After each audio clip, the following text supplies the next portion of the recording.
Hello everyone. Welcome to the 13th episode of Theoretical English Grammar series. In this series, we learn to make a sentence using grammar rules and formulae. And I would like to tell you that I'm running another series simultaneously, which is named as Practical Usage of English Grammar. In that series, you learn to make a sentence, but not in the way of board teaching. Okay? So instead of that, you learn to make all types of sentences in that series, and I think it's very useful for you if you don't want to go deeper into grammar's rules and formulae. Okay, so for them who just want to speak in English, I would recommend to watch that series, and those who want to learn English grammar for taking an exam, please follow this theoretical English grammar series. Okay, so coming back to the point, we have learned all tenses in this theoretical English grammar series, and today we are going to learn modal auxiliary. Modal auxiliary verb, okay, that is what? Helping verb. Fine. So auxiliary means helping verb, and each and every modal auxiliary verb conveys some meaning when it is used in a sentence. Okay, so now let's learn which are modal auxiliary verbs. Okay, first one is can, then could, may, might, should, would, must. These are some basic modal auxiliary verbs. Okay, out of them we are going to learn all these, but only one usage at a time of each and every modal auxiliary verb. Okay, so now first one is can.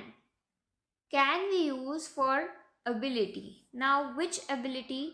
Mental ability and physical ability. Okay, which is mental ability?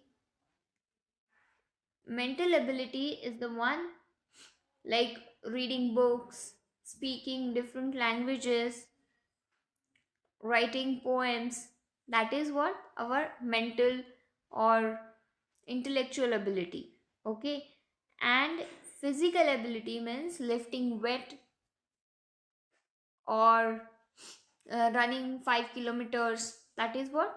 Physical ability. Okay, to convey or to express both of these activities or abilities, we use can. Okay, now the basic thing is to create formula, right? Here I'm going to give you a trick to create formula on our own, not just to memorize formula, because if we memorize, then after some period, after some time, we forget that, right? So instead of that, we will learn to create with a trick. Okay, now formula is what? Subject plus modal auxiliary plus verb 1 plus object. Now in this series, in this video, we are going to learn only one kind of usage of every modal auxiliary verb, right? So we will use subject in the first, as it is simple sentence using modal auxiliary verb. Okay, simple or positive sentence, you can say. So as I always say, the beginning of simple or positive sentence should be with subject.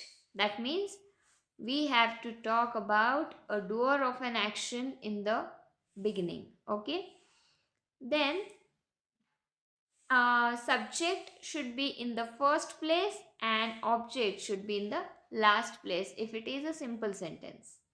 Now only two things are important to remember, that is In the middle, we have to enter or we have to add that modal auxiliary which meaning you want to convey through your sentence. Okay, and then verb first form. If you use modal auxiliary as it is, then you have to use verb first form. Okay, that means sleep, sit, go, run, keep. These are verbs, action words. Okay, action words you have to put as it is. If if modal auxiliary is used in its basic form, base form, right, or as it is. Okay, so now as we are using it as it is, can, could, okay, we will use action word as it is. So it's very easy, it's the simplest formula to create, to memorize, to remember. Okay, and by that formula we can make a sentence also quickly. Okay, so now here is can. We have to use, we have to start our sentence with doer of an action. Doer of an action, that is subject. So Sham you can use. Okay, here Sham then can swim well. After subject there should be modal auxiliary verb. Okay, so Sham can swim well. That means if I want to talk about someone's ability, I would name that person in the beginning, then I will use can, and then swim, or that means action word, and then remaining sentence. Okay, that I'll use. So if you go in this way, or if you start your sentence with subject and then go in this way, then it will be the correct sentence. Okay, then there comes could.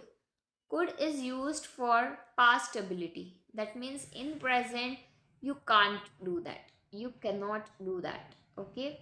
So let's take an example. Seema could run 5 kilometers when she was young. Okay. Here is,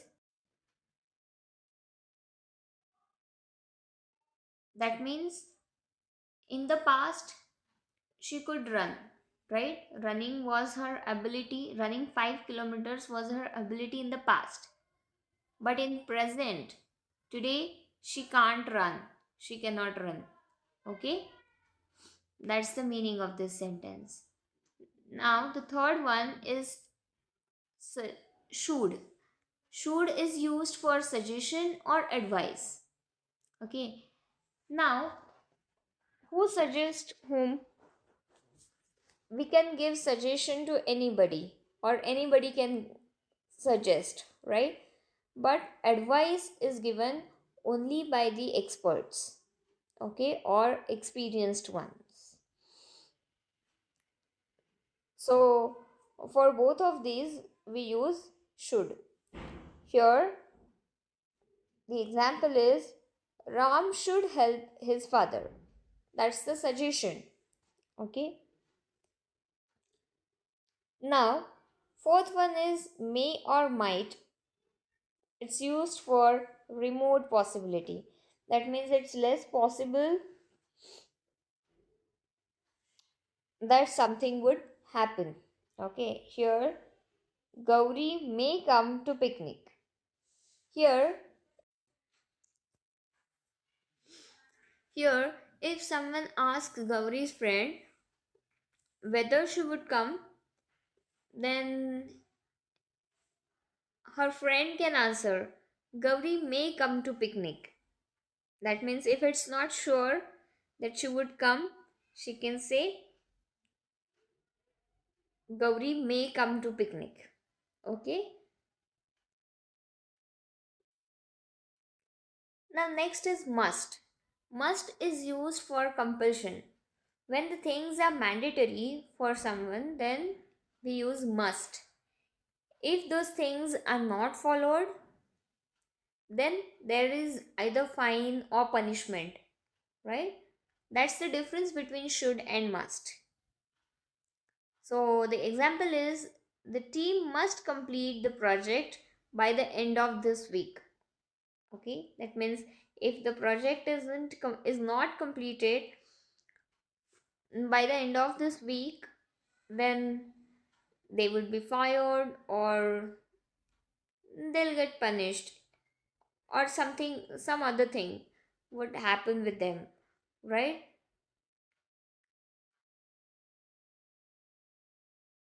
Now next one is, sixth one is would. This is used for past repeated actions. Okay, that means the thing which was habitual in the past for someone are stated by using would. Okay, now let's take an example. She would perform yogasana in front of 50 participants in the class. That was her habitual action. Okay, and when we use could, it's not habitual action in the past, it's just her ability in the past. Okay, that's the difference between could and would. Now, I would like to tell you that there are several uses of would, okay, and of others as well, but we are learning only one use at a time of this, of all these modal auxiliary verbs. Okay, so I have made its part 1. Okay, so such parts I'll be publishing in the next few days. Okay, so I hope you understand this topic and you like these examples. And if you really like, please hit that like button, comment, share, and subscribe to my channel. Thank you so much for watching this video.